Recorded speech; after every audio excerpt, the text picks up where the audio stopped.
कभी कभी जीवन हमें ऐसे मोड़ पर ले आता है जहां हर उत्तर, हर निर्णय, हर भावना एक परीक्षा बन जाती है। ऑर्बिट टेल्स के इस रोमांचक सफर में आज आप उस क्षण में प्रवेश कर रहे हैं जहां न सिर्फ दल बल्कि पूरी मानवता की परीक्षा शुरू होती है। क्या वे अज्ञात के रहस्य को सुलझा पाएंगे? क्या उनके भीतर की कमजोरियां उन्हें तोड़ देंगी या वे अपनी आत्मा की गहराई से लड़कर आगे बढ़ेंगे? तो चलिए आज की कथा में उतरते हैं, जहां हर पल है चुनौती, हर याद है जंग और हर निर्णय है भविष्य की चाबी। जैसे ही दल उस रहस्यमय प्रकाश की आकृति के सामने खड़ा था, जहाज के भीतर एक अजीब सा कंपन महसूस हुआ। प्रकाश की वह आकृति अब स्थिर नहीं थी, वह लगातार बदल रही थी, आकार ले रही थी, फैल रही थी, फिर सिमट रही थी। कभी लगता जैसे वह पूरी छत को छू रही हो, कभी लगता वह एक बिंदु में सिमट गई हो। ऐसा लगता था मानो वह आकृति उनकी आत्मा की तह तक पहुंच रही हो, उनकी छुपी भावनाओं को टटोल रही हो, उनके सबसे गहरे डर को पहचान रही हो। अचानक पूरा जहाज गहरे अंधेरे में डूब गया।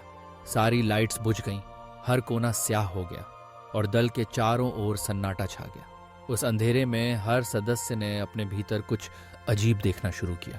ये कोई साधारण भ्रम नहीं थे, बल्कि उन यादों के टुकड़े थे जिन्हें वे सालों से अपने दिल के किसी कोने में छुपाए बैठे थे। कमांडर माया की आंखों के सामने वह क्षण कौंध गया जब वे एक छोटी बच्ची थीं। उनका घर युद्ध के विस्फोटों में बिखर गया था।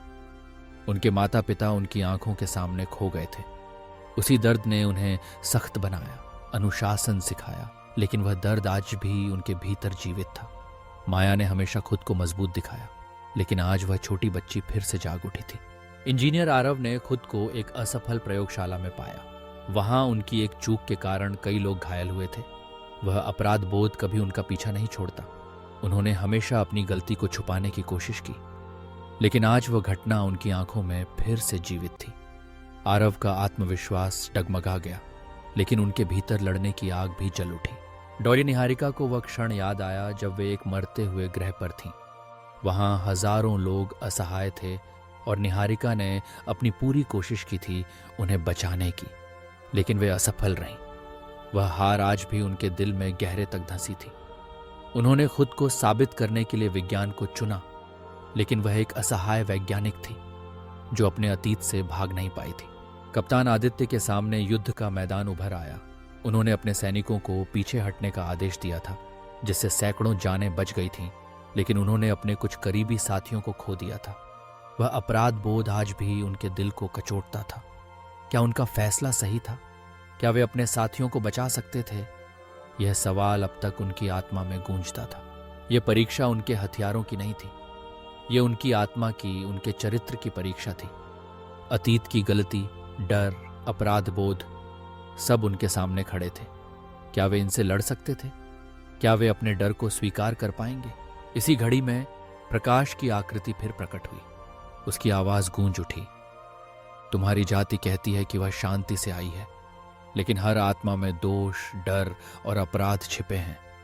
अगर तुम अपने अतीत का सामना नहीं कर सकते तो भविष्य की यात्रा के योग्य नहीं हो। दल स्तब्ध रह गया। यह कोई तकनीकी या शारीरिक चुनौती नहीं थी, यह उनके मन, उनकी आत्मा, उनकी सच्चाई की जांच थी। क्या वे अपने भीतर झांकने का साहस रखते हैं? क्या वे अपने सबसे गहरे डर को स्वीकार कर पाएंगे? एक पल के लिए सन्नाटा छा गया। फिर कप्तान आदित्य ने साहस दिखाया। उन्होंने धीरे धीरे कदम बढ़ाए और दृढ़ स्वर में बोले, हाँ, हमारे भीतर कमजोरियां हैं। हाँ, हमने गलतियां की हैं, लेकिन इन्हीं गलतियों से हमने सीखा भी है। हम सिर्फ अतीत नहीं हैं, हम भविष्य भी हैं, और यही हमें इंसान बनाता है। उनकी आवाज में सच्चाई थी। वह कांपती नहीं थी, उसमें पश्चाताप था, लेकिन आशा भी थी।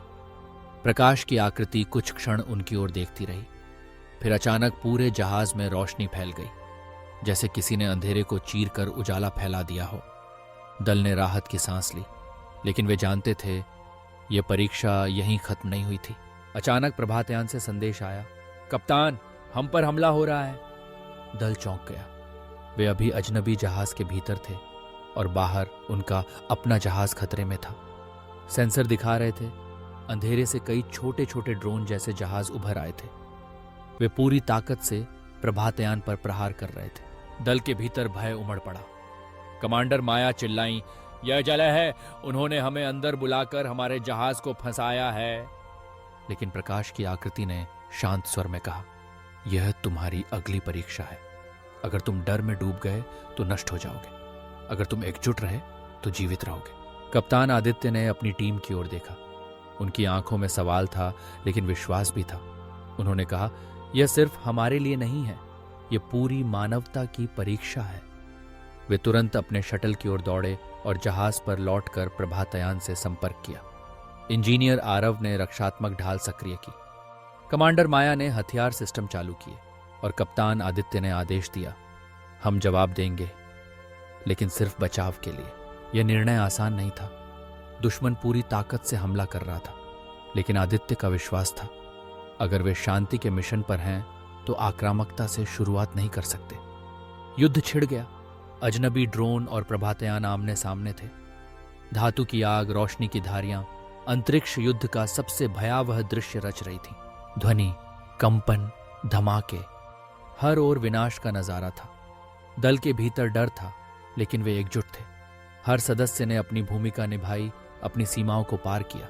लेकिन जैसे ही प्रभातयान हार मानने को था, प्रकाश की आकृति फिर प्रकट हुई।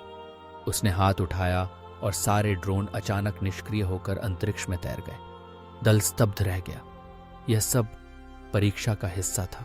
प्रकाश की आकृति ने कहा, तुम्हारी परीक्षा पूरी हुई।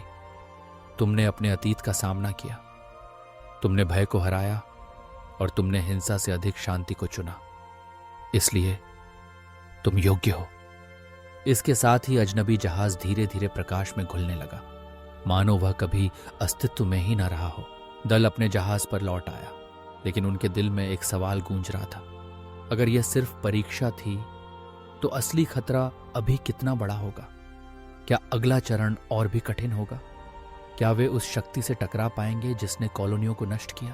और यहीं समाप्त होती है आज की कहानी, ऑर्बिट टेल्स का एपिसोड 3, परीक्षा। यह सिर्फ मशीनों या तकनीक की लड़ाई नहीं थी, यह अंतरात्मा की लड़ाई थी। वह युद्ध जो हर इंसान के भीतर चलता है, डर और विश्वास के बीच, अतीत और भविष्य के बीच, गलती और सीख के बीच। लेकिन अब असली सवाल उठता है, क्या प्रभातयान का दल उस अनोखी शक्ति से टकराने के लिए तैयार है जिसने कॉलोनियों को नष्ट किया? क्या यह पहला संपर्क मानवता के लिए वरदान होगा या अभिशाप? क्या वे अपने भीतर की एकता को बनाए रख पाएंगे जब बाहर का संकट और भी बड़ा होगा? अगर आप जानना चाहते हैं आगे क्या होता है, क्या प्रभातयान का दल अपनी सीमाओं को फिर पार करेगा? क्या वे अपने डर को हराकर मानवता के लिए एक नई राह खोलेंगे? तो ऑर्बिट टेल्स के अगले एपिसोड का इंतजार कीजिए। अगर आपको यह कहानी पसंद आई तो ऑर्बिट टेल्स को लाइक करें, शेयर करें और सब्सक्राइब करना ना भूलें। आपकी एक क्लिक हमें नई कहानियां सुनाने की शक्ति देती है। अगली बार फिर मिलेंगे एक नए रहस्य, नई परीक्षा और नई उम्मीदों के साथ। ऑर्बिट टेल्स के साथ हर कहानी है एक नई शुरुआत।